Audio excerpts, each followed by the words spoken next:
श्रीमद् भागवत गीता। कंता है कर्मणा है सिद्धि यजंता है ई देवता है शिपा है श्री मनुष्या है लोके सिद्ध भरवाती कर्माजा। इस श्लोक में श्री कृष्ण कहते हैं, इस संसार में मनुष्य सकम कर्मों में सिद्धि चाहते हैं। फलस्वरूप वे देवताओं की पूजा करते हैं। निसंदेह इस संसार में मनुष्य को सकाम कर्म का फल शीघ्र प्राप्त होता है। इसका तात्पर्य ये है कि इस जगत के देवताओं के विषय में भ्रांत धारणाएं हैं और विद्वता का दंभ करने वाले अल्पज्ञान मनुष्य इन देवताओं को परमेश्वर के विभिन्न रूप मान बैठते हैं। वस्तुतः ये देवता ईश्वर के विभिन्न रूप नहीं होते, किंतु वे ईश्वर के विभिन्न अंश होते हैं। ईश्वर तो एक है, किंतु अंश अनेक हैं। वेदों का कथन है, नित्यो नित्यनातम, ईश्वर एक है। ईश्वर परम कृष्णा ही एकमात्र परमेश्वर हैं और सभी देवताओं को इस भौतिक जगत का प्रबंध करने के लिए शक्तियाँ प्राप्त हैं।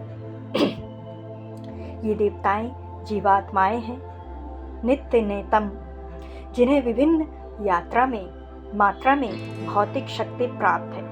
वे कभी परमेश्वर नारायण, विष्णु या कृष्ण के तुल्य नहीं हो सकते। जो व्यक्ति ईश्वर तथा देवताओं को एक स्तर पर सोचता है वो नास्तिक या पाषाणी कहलाता है।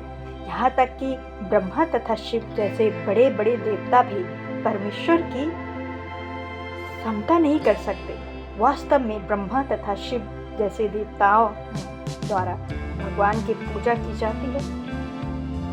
शिव विदुनतम, तो भी आश्चर्य की बात यह है कि अनेक मूर्ख लोग मनुष्यों के देवताओं की पूजा उन्हें अवतार मानकर करते रहते हैं। इस देवता पद इस संसार के शक्तिशाली मनुष्य या देवता के लिए आया है, लेकिन नारायण, विष्णु या कृष्णा जैसे भगवान इस संसार के नहीं हैं। वे भौतिक दृष्टि से परे रहने वाले हैं। निर्विशेषवादियों की अग्रिम श्रीपद शंकराचार्य तथा मानते हैं नारायण या कृष्ण इस भौतिक दृष्टि से परे हैं। फिर भी मूर्ख लोग देवताओं की पूजा करते हैं क्योंकि वे तत्काल फल चाहते हैं। उन्हें फल मिलता भी है, किंतु वे नहीं जानते कि ऐसे फल क्षणिक होते हैं और अल्पज्ञान मनुष्यों के लिए है। बुद्धिमान व्यक्ति कृष्णा भावनामृत में स्थित रहता है।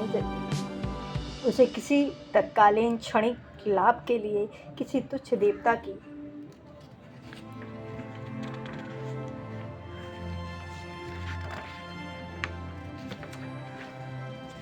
पूजा करने की आवश्यकता नहीं रहती। इस संसार के देवताओं तथा उनके पूज्य इस संसार के साथ ही विनिष्ट हो जाते हैं। देवताओं के वरदान भी भौतिक तथा क्षणिक होते हैं। वे भौतिक संसार तथा इसके निवासी, जिनमें देवता तथा उनके पूज्य भी सम्मिलित हैं, विराट संसार में बुलबुलों के समान हैं। किंतु इस संसार में मानव समाज का क्षणिक वस्तुओं यथा संपत्ति, परिवार तथा भोग का सामग्री के पीछे पागल रहता है। ऐसे क्षणिक वस्तुओं को प्राप्त करने के लिए लोग देवताओं की या मानव समाज के सशक्त व्यक्तियों की पूजा करते हैं। यदि कोई व्यक्ति किसी राजनीतिक नेता की पूजा करके संसार में मंत्री पद प्राप्त कर लेता है तो वो सोचता है कि उसने महान वरदान प्राप्त कर लिया है। इसलिए सभी व्यक्ति तथाकथित नेताओं को सशक्त प्रमाण करते हैं जिससे वे क्षणिक वरदान प्राप्त कर सकें, और सचमुच उन्हें ऐसी वस्तुएं मिल जाती हैं। ऐसे मूर्ख व्यक्ति इस संसार के कष्टों के स्थायी निवारण के लिए कृष्णा भावनामृत में अभिरुचि नहीं दिखाते, तो सभी इंद्रियों के पीछे दीवाने रहते हैं और थोड़े से इंद्रिय सुख के लिए वो शक्ति प्रदा जीवों की पूजा करते हैं, जिन्हें देवता कहते हैं कि यह श्लोका इंगित करते हैं कि विरल लोग ही कृष्णा भावनामृत में रुचि लेते हैं और अधिकांश लोग भौतिक भोग में रुचि लेते हैं। तो इसका फल स्वरूप ये है कि किसी न किसी शक्तिशाली व्यक्ति की पूजा करते हैं। चतुर्णाः माया सृष्टाः कृष्णा कर्म विभाषाः तस्याः कर्म कतारम्पि मां विद्या कर्म व्ययम्। में हिंदी में कहते हैं कि प्राकृतिक के तीनों गुण और उनके संबंध कर्म के अनुसार मेरे द्वारा मानव समाज के 4 विभाग रचे गए हैं। यद्यपि मैं इस व्यवस्था का सृष्टा हूँ, किंतु तुम ये जान लो कि मैं इतने परे भी अव्यय अकर्ता हूँ। इसका तात्पर्य भगवान कहते हैं, श्री कृष्ण कहते हैं कि भागवत प्रत्येक वस्तु के सृष्टा है, प्रत्येक वस्तु उनसे उत्पन्न है, उन्हीं के द्वारा पलित है और प्रलय के बाद प्रत्येक वस्तु उन्हीं में समा जाती है। वे ही श्रवण अवस्था के उनके द्वारा पलित है, प्रत्येक के द्वारा प्रत्येक वस्तु उन्हीं में समा जाती है, प्रलय के बाद प्रत्येक वस्तु उन्हीं में समा जाती है। तो वे ही श्रवण अवस्था के स्पष्ट, जिसमें सर्वप्रथम बुद्धिमान मनुष्य का वर्ग आता है, जो सतो गुणों की होने के कारण ब्रह्मा कहलाते हैं। द्वितीय वर्ग प्रशंसक वर्ग का है, जिन्हें रजोगुण होने के कारण क्षत्रिय कहा जाता है, जबकि बणिक वर्ग या वैश्य कहलाने वाले लोग रजो तथा तमोगुण के मिश्रण से युक्त होते हैं, और शूद्र या श्रमिक वर्ग के लोग तमोगुणी होते हैं। मानव समाज के इन चारों विभागों की सृष्टि करने पर भी भगवान कृष्ण इनमें से किसी विभाग वर्ण में नहीं आते, क्योंकि वे उन बुद्धिजीवों में से नहीं हैं जिनका एक अंश मानव समाज के रूप में है।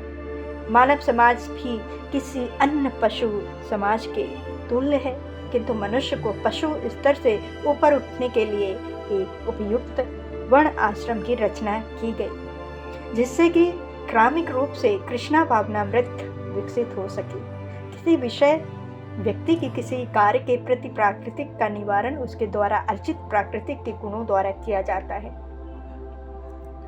गुणों के अनुसार जीवन के लक्षणों का वर्णन इस ग्रंथ के 18वें अध्याय में हुआ है, किंतु कृष्णा भावना वाहित व्यक्ति ब्रह्मा से भी बढ़कर होता है। यथापि गुण के अनुसार ब्रह्मा को ब्रह्मा या परम सत्य के विषय में ज्ञान होना चाहिए, किंतु उनमें से अधिकांश भगवान कृष्ण के निर्विशेष ब्रह्मा स्वरूप को ही प्राप्त कर पाते हैं। किंतु जो मनुष्य ब्रह्मा के सीमित ज्ञान को लांघ करके भगवान कृष्ण के ज्ञान तक पहुंच जाता है, वही कृष्णा भावना वाहित होता है, अर्थात वैष्णव होता है। कृष्णा भावनामृत में कृष्णा के विभिन्न अंशों तथा राम, नरसिम्हा, वरय आदि का ज्ञान सम्मिलित है, और जिस तरह कृष्णा मानव समाज की इस चतुर्वर्ण प्रणाली से भरे हैं, उसी तरह कृष्णा भावना वाहित व्यक्ति भी इस चतुर्वर्ण प्रणाली से भरे होते हैं। चाहे वो हमें इस जाति का विभाग कहें, चाहे राष्ट्र अथवा संप्रदाय का। ना माँ कर्मणि ही लिप्ता है, ना माँ कर्म फले स्पाहा इति माँ एवो विभाजनति कर्म भिन्न राह सह मध्यते। मुझ पर किसी कर्म का प्रभाव नहीं पड़ता है, न ही मैं कर्म फल की कामना करता हूँ। जो मेरे संबंध में इस सत्य को जानता है, वो भी कर्मों के फल के वश में नहीं बंधता है। इसका तात्पर्य है, श्री कृष्ण कहते हैं कि जिस प्रकार इस भौतिक जगत में संविधान के नियम हैं जो ये बताते हैं कि राजा ने तो दंडनीय है, ना ही किसी राजनायिकाओं के अधीन रहता है, इसी तरह यद्यपि भगवान इस भौतिक जगत के स्पष्टा हैं, किंतु वे भौतिक जगत के कार्यों से प्रभावित नहीं होते हैं। सृष्टि करने पर ही वे इससे पृथक रहते हैं, जबकि जीवात्माएं भौतिक कार्यकलापों के सकम कर्म फलों में बंधी रहती हैं। क्योंकि उनमें प्राकृतिक साधनों द्वारा पर प्रभुत्व दिखाने की प्रवृत्ति रहती है। किसी संस्थान की स्वामी कर्मणे के अच्छे बुरे कर्मों के उत्तरदायी नहीं, कर्मचारी उसके लिए स्वयं उत्तरदायी होते हैं। जीवात्माएं अपनी अपनी इंद्रिय तृप्ति कार्यों में लगी रहती हैं, किंतु वे कार्य भगवान द्वारा निशिष्ट नहीं होते। इंद्रिय तृप्ति की उत्तरोत्तर उत्पत्ति के लिए जीवात्माएं इस संसार के कर्म में प्रवृत्त होती हैं और मृत्यु के बाद स्वर्ग सुख की कामना करती रहती हैं, तो स्वयं वे पूर्ण होने के कारण भगवान को तथाकथित स्वर्ग सुख का कोई आकर्षण नहीं रहता है। स्वर्ग के देवता उनके द्वारा नियुक्त सेवक हैं। स्वामी कभी नहीं कर्मचारियों का सा निम्न स्तरीय सुख नहीं चाहता। वो भौतिक क्रिया प्रतिक्रिया का पृथक रहता है। उदाहरणार्थ पृथ्वी पर उगने वाले विभिन्न वनस्पतियों के उगने के लिए वर्षा उत्तरदायी नहीं है। यद्यपि वर्षा के बिना वनस्पति नहीं उग सकती है। वैदिक स्मृति से इस तथ्य की पुष्टि इस प्रकार होती है कि निमित्त मात्रा में सो सृजनाः सगर्ण कर्माणि प्रधान कारणी भूता यतो वे सृजनाशासक। भौतिक सृष्टि के लिए भगवान ही परम कारण है। प्रकृति तो केवल नियमित कारण है, जिससे विराट जगत दृष्टिगोचर होता है। प्राणियों की अनेक जातियां होती हैं, यथा देवता, मनुष्य तथा पशु। वे सभी शुभ अशुभ कर्मों के फल भोगने को बद्ध हैं। भगवान उन्हें ऐसे कर्म करने के लिए केवल अमुचित सुविधाएं तथा प्राकृतिक के गुणों के नियम सुलभ कराते हैं, किंतु वे उनके किसी भूल तथा वर्तमान कर्मों के लिए उत्तरदायी नहीं होते। वेद में पुष्टि हुई है कि वैष्णव समिष्ठता भगवान किसी भी जीव के प्रति पक्षपात नहीं करते। जीवात्माएं अपने कर्मों के स्वयं उत्तरदायी हैं। जीवात्माएं अपने कर्मों के लिए स्वयं उत्तरदायी हैं। भगवान उसे प्राकृतिक अथवा बाहिरंगा शक्ति के माध्यम से केवल सुविधा प्रदान करने वाले हैं। जो व्यक्ति इस कर्म नियम की सारी बारीकियों से भली भांति अवगत होता है, वो अपने कर्मों के फल से प्रभावित नहीं होता। दूसरे शब्दों में, जो व्यक्ति भगवान के इस दिव्य स्वभाव से परिचित होता है, वो कृष्ण भावनामृत में अनुभवी होता है। अतः उस पर कर्म से वो परिचित होता है और वो कृष्ण भावनामृत के अनुभवी होता है। अतः उस पर कर्म के नियम लागू नहीं होते। जो व्यक्ति भगवान के दिव्य स्वभाव को नहीं जानता है और सोचता है कि भगवान के कर्मफल सामान्य व्यक्तियों की तरह कर्मफल के लिए होते हैं, वे निश्चित रूप से कर्मफलों में बंध जाते हैं। किंतु जो परम सत्य को जानता है, जो कृष्णा भावनामृत में स्थिर युक्ति जीव है, एवं ज्ञाताः कृताः कर्म पूवरम्पि मृत्युक्षुभिः कुरु कर्माः तपस्याः मम पूर्वन्तराः कृतम्। प्राचीन काल में समस्त युक्तियों में ना मेरी दिव्य प्रकृति को जान करके ही कर्म किया है। अतः तुम्हें चाहिए कि उन्हें पद चिन्हों का अनुसरण करते हुए अपने कर्तव्यों का पालन करो। श्री कृष्ण कहते हैं कि मनुष्य की दो श्रेणियां हैं। कुछ के मनों में दूषित विचार भरे रहते हैं और कुछ भौतिक दृष्टि से स्वतंत्र होते हैं। तो कृष्ण भावनामृत इन दोनों श्रेणियों के व्यक्तियों के लिए समान रूप से लाभप्रद है। जिनके मन में दूषित विचार भरे हैं, उन्हें चाहिए कि भक्ति के अनुष्ठान का पालन करते हुए क्रमिक शुद्धिकरण के लिए कृष्ण भावनामृत में को ग्रहण करें, और जिनके मन में पहले ही ऐसी अशुद्धियों से स्वच्छ हो चुके हैं, वे उसी कृष्णा भावनामृत में अग्रसर होते रहें, जिससे कि अन्य लोग उनके आदर्श कार्यों का अनुसरण कर सकें और लाभ उठा सकें। और मूर्ख व्यक्ति या कृष्णा भावनामृत में नवदीक्षित प्राय कृष्णा भावनामृत का पूजा ज्ञान प्राप्त किए बिना कर्म से विरत न होना चाहते हैं। किंतु भगवान ने युद्ध क्षेत्र के कर्म से विमुख होने की अर्जुन की इच्छा का समर्थन नहीं किया। आवश्यकताएं इस बात की हैं कि वो जाना जाए कि किस तरह कर्म किया जाए। कृष्णा भवनामृत के कर्मों से विमुख होकर के एकांत में बैठ करके कृष्णा भवनामृत का प्रदान करना कृष्ण के लिए कार्य में रहते होने की अपेक्षा कम महत्वपूर्ण है। यथा सूर्यदेव विवस्वानाह के पद चिन्हों का अनुसरण करते हुए कृष्णा भवनामृत में कार्य करें, अतः वे उसे सूर्यदेव के कार्यों को संपन्न करने के लिए आदेश देते हैं, जिसे सूर्यदेव ने उनसे लाखों वर्ष पूर्व सीखा था। यहाँ पर भगवान कृष्ण के ऐसे सारे शिष्यों का उल्लेख पूर्ववर्ती मुक्त पुरुषों के रूप में हुआ है, जो कि कृष्णा द्वारा नियत कर्मों को संपन्न करने में लगे हुए थे। कि कर्माह कर्मेताह कर्मो यताह मोहित तते कर्म प्रबंधे यदात्वाह मोक्षो मृषभात। कर्म क्या है और अकर्म क्या है, इसे निश्चित करने में बुद्धिमान व्यक्ति भी मोहग्रस्त हो जाते हैं। अतएव मैं उसको बताऊंगा कि कर्म क्या है, जिससे जान करके तुम सारे अशुभ से मुक्त हो सकते हो। कृष्णा भवन मृत्यु में जो कर्म किया जाए वो पूर्ववर्ती प्रामाणिक भक्तों के आदर्श के अनुसार होना चाहिए।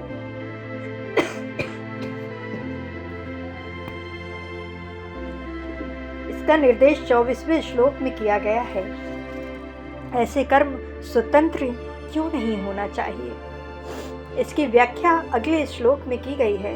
कृष्णा भवनामृत में कार्य करने के लिए मनुष्य को उन प्राणियों पुरुषों नेतृत्व का अनुगमन करना होता है जो गुरु परंपरा में हो। जैसे कि इस अध्याय के प्रारंभ में कहा जा चुका है कि कृष्णा भवनामृत पद्धति का उद्देश्य सर्वप्रथम सूर्यदेव को दिया गया है, जिन्होंने इसे अपने पुत्र मनु से कहा। मनु ने इसे अपने पुत्र इक्ष्वाकु से कहा और वो पद्धति तब से इस पृथ्वी पर चलती आ रही है। अतः परंपरा के पूर्ववर्ती अधिकारियों के पद चिन्हों का अनुसरण करना आवश्यक है, अन्यथा बुद्धिमान मनुष्य भी कृष्णा भवनामृत के आदर्श कर्मों के विषम में मोहग्रस्त हो जाते हैं। इसलिए भगवान ने स्वयं ही अर्जुन की कृष्णा भवनामृत का उपदेश देने का निश्चय किया। अर्जुन को साक्षात भगवान ने शिक्षा दी, अतः जो भी अर्जुन के पथ चिन्हों पर चलेगा वो कभी मोहग्रस्त नहीं होगा। कहा जाता है कि अनुपूर्ण प्रयोग ज्ञान के द्वारा धर्म पथ का निर्णय नहीं किया जा सकता। वस्तुतः धर्म को केवल भगवान की निश्चय कर सकते हैं। धर्म तो स्वच्छता है, भागवत प्राय गीतम। अपूर्ण चिंतन द्वारा कोई किसी धार्मिक सिद्धांत का निर्माण नहीं कर सकता है। मनुष्य को चाहिए कि ब्रह्मा, शिव, नारद, मनु, चारों कुमार, कपिल, दाह, भीष्म, शुकदेव एवं गोस्वामी, यमराज, जानक तथा बलि महाराज जैसे महान अधिकारियों के पद चिन्हों का अनुसरण करें। केवल मानसिक चिंतन द्वारा या निर्धारित करना कठिन है कि धर्म या आत्मा साक्षात्कार क्या है। अतः भगवान अपने भक्तों पर अहेतुक कृपावश स्वयं ही अर्जुन को बता रहे हैं कि कर्म क्या है और अकर्म क्या है, और केवल कृष्णा भवनामृत में किया गया कर्म ही मनुष्य को भाव बंधन से उबार सकता है।